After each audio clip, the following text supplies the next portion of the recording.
আসসালামু আলাইকুম। আমাদের জীবনে অতি প্রয়োজনীয় যে জিনিসগুলো রয়েছে তার মধ্যে একটি হচ্ছে ঔষধ। আমাদের মধ্যে হয়তো এমন কেউই বলতে পারবেন না যে তার জীবনে কখনোই ঔষধের দরকার পড়েনি।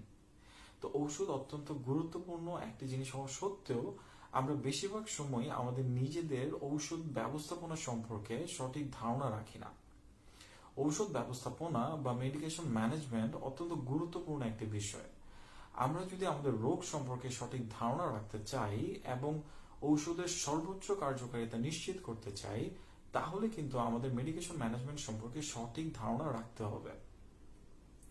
দুঃখজনক হলেও সত্য যে সেন্ট্রাল ডিজিজ ফর কন্ট্রোল অর্থাৎ সিডিসির একটি রিপোর্টে দেখা গিয়েছে যে পুরো বিশ্বব্যাপী প্রায় 50% মানুষ তাদের ঔষধ প্রেসক্রিপশনে যেভাবে গ্রহণ করার কথা বলা হয়েছে সেভাবে গ্রহণ করছেন না। এবং এর প্রধান কারণটাই কিন্তু হচ্ছে মেডিকেশন ম্যানেজমেন্ট সম্পর্কে সঠিক ধারণা না রাখা। তো এই মেডিকেশন ম্যানেজমেন্ট বা ঔষধ ব্যবস্থাপনা বলতে আসলে কি বোঝায়? আপনি যখন অসুস্থ হয়ে কোনো ডক্টরের কাছে যান, তখন ডক্টর আপনার সিমটম দেখে একটি প্রেসক্রিপশনে কিছু ঔষধ লিখে দেয়। সেখান থেকেই কিন্তু আপনার ঔষধ ব্যবস্থাপনার প্রক্রিয়াটি শুরু হয়ে গেল। আপনার প্রথম বুঝতে হবে যে আপনার রোগটি কি, আপনার রোগ সম্পর্কে আপনার ধারণা থাকা লাগবে এবং সেই রোগের জন্য কি কি মেডিসিন খেতে দেওয়া হয়েছে সেই মেডিসিনগুলো সম্পর্কে আপনার সঠিক ধারণা থাকা লাগবে। কোন মেডিসিনটি কোন রোগের জন্য দেওয়া হয়েছে, কোন মেডিসিনটি কখন খেতে হবে, দিনে কতবার খেতে হবে, সেটি কি খাবারের আগে খেতে হবে নাকি পরে খেতে হবে, মেডিসিনটি গ্রহণ করার সময় স্পেসিফিক কোনো নির্দেশনা রয়েছে কিনা সেটা সম্পর্কে জানতে হবে। মেডিসিনের কোনো ডোজ যদি ভুলবশত আমাদের মিস হয়ে যায় সেই ক্ষেত্রে আমাদের করণীয় কি সেটা সম্পর্কে জানতে হবে। ঔষধের সাধারণ পার্শ্ব প্রতিক্রিয়া কি হতে পারে সেটা সম্পর্কে জানতে হবে। যদি পার্শ্ব প্রতিক্রিয়া দেখা দেয় সেই ক্ষেত্রে আমাদের করণীয় কি সেটা সম্পর্কে ধারণা থাকতে হবে। এবং ঔষধটি আমরা যখন কিনতে যাব ফার্মেসির দোকানে, ফার্মেসির দোকানে ঔষধটি আসলে কিভাবে সংরক্ষিত হবার কথা ছিল সেটা হচ্ছে কিনা সেটা সম্পর্কে আমাদের ধারণা থাকতে হবে। এবং ওষুধটি যখন আমরা বাসায় সংরক্ষণ করব সেটা সঠিক তাপমাত্রা আর্দ্রতা মেনটেন করে সংরক্ষণ করছি কিনা সেটা সম্পর্কেও কিন্তু আমাদের ধারণা থাকা লাগবে। এই সবগুলো বিষয়ই কিন্তু হচ্ছে মেডিকেশন ম্যানেজমেন্টের অন্তর্ভুক্ত।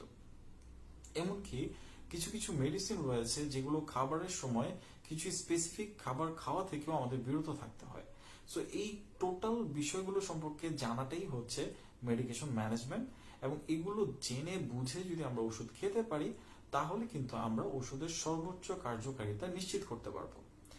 আমাদের মধ্যে একটি ভুল ধারণা রয়েছে যে আমরা মনে করে থাকি যে আমরা যদি ঔষধের নাম জেনে থাকি এবং কোন ঔষধটি কখন খেতে হবে সেটা জেনে থাকি তাহলেই আমাদের যা জানা সেটা জানা হয়ে গেল। কিন্তু এটি আসলে সম্পূর্ণ ভুল ধারণা।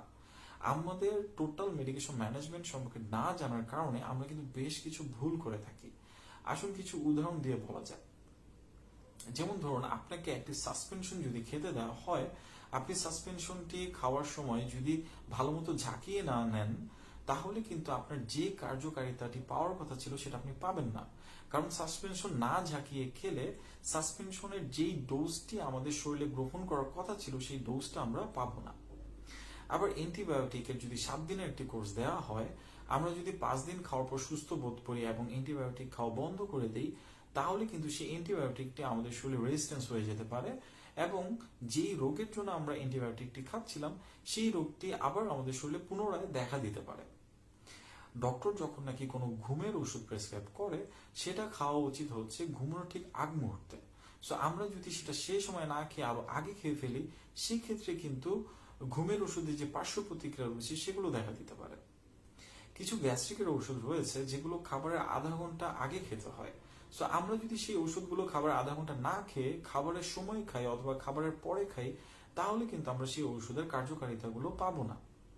আবার কিছু ঔষধ রয়েছে যেগুলো নাকি সংরক্ষণ করার জন্য স্পেসিফিক টেম্পারেচারের কথা বলা হয়। কিছু ঔষধ রয়েছে যেগুলো রেফ্রিজারেটর বা ফ্রিজে রাখতে হয়। তো সেই ঔষধগুলো যদি আমরা বাইরে রেখে দিই তাহলে কিন্তু আমরা ঔষধের কার্যকারিতা যা পাওয়ার কথা ছিল সেটা পাবো না। আবার কিছু ড্রপ রয়েছে যেগুলো নাকি একবার ওপেন করা হয়ে গেলে 30 দিনের মধ্যে ব্যবহার করতে হয়। 30 দিনের পর তার যদি এক্সপায়ারি ডেট থেকেও থাকে তবুও কিন্তু সেই ওষুধটি ব্যবহার করা যায় না। সো এই ব্যাপারগুলো সম্পর্কে আমরা যদি না জানি আমরা কিন্তু ওষুধের কার্যকারিতা পাওয়া থেকেও বিরত থাকবো, এমনকি আমাদের বিভিন্ন স্বাস্থ্য ঝুঁকিও হবার সম্ভাবনা থাকে। আবার কিছু অ্যান্টিবায়োটিক এবং অন্যান্য ঔষধ রয়েছে যেগুলোর সাথে দুগ্ধ জাতীয় খাবার খাওয়া যায় না। সো আমরা যদি এই বিষয়গুলো সম্পর্কে না জেনে থাকি, তাহলে কিন্তু আমাদের ওষুধের কার্যকারিতা যা পাওয়ার কথা সেটাও পাবো না, এবং আমাদের শরীরে দেখা যাবে অন্যান্য রোগেরও সৃষ্টি হয়ে যাচ্ছে। সো মেডিকেশন ম্যানেজমেন্ট সম্পর্কে আমাদেরকে স্বচ্ছ ধারণা রাখতে হবে। আপাত দৃষ্টিতে মনে হতে পারে যে মেডিকেশন ম্যানেজমেন্টের আন্ডারে তো অনেকগুলো টপিক চলে আসলো, কিন্তু আমাদের একটা জিনিস একটু মনে রাখতে হবে যে আমরা কিন্তু ঔষধ খাচ্ছি রোগ থেকে প্রতিকারের জন্য। সো ঔষধটা অত্যন্ত গুরুত্বপূর্ণ, এবং ঔষধ সম্পর্কে সঠিক ধারণা রাখাটাও কিন্তু সমান পরিমাণ গুরুত্বপূর্ণ। আর আমরা যখন ওষুধ খাই, কোনো ডক্টর যখন আমাদেরকে কোনো ওষুধ প্রেসক্রাইব করে, তখন কিন্তু ম্যাক্সিমাম 2টা 5টা 10টা ওষুধ প্রেসক্রাইব করে। সো 5টা 10টা ওষুধ সম্পর্কে এই ধরনের আইডিয়াগুলো নেওয়া বা এই বিষয়গুলো সম্পর্কে জেনে নেওয়াটা কিন্তু আসলে খুব বেশি কঠিন কাজ নয়। তো আসুন এখন জানা যাক যে আমরা এই মেডিকেশন ম্যানেজমেন্ট বা ওষুধ ব্যবস্থাপনা সম্পর্কে আসলে কোত্থেকে জানবো।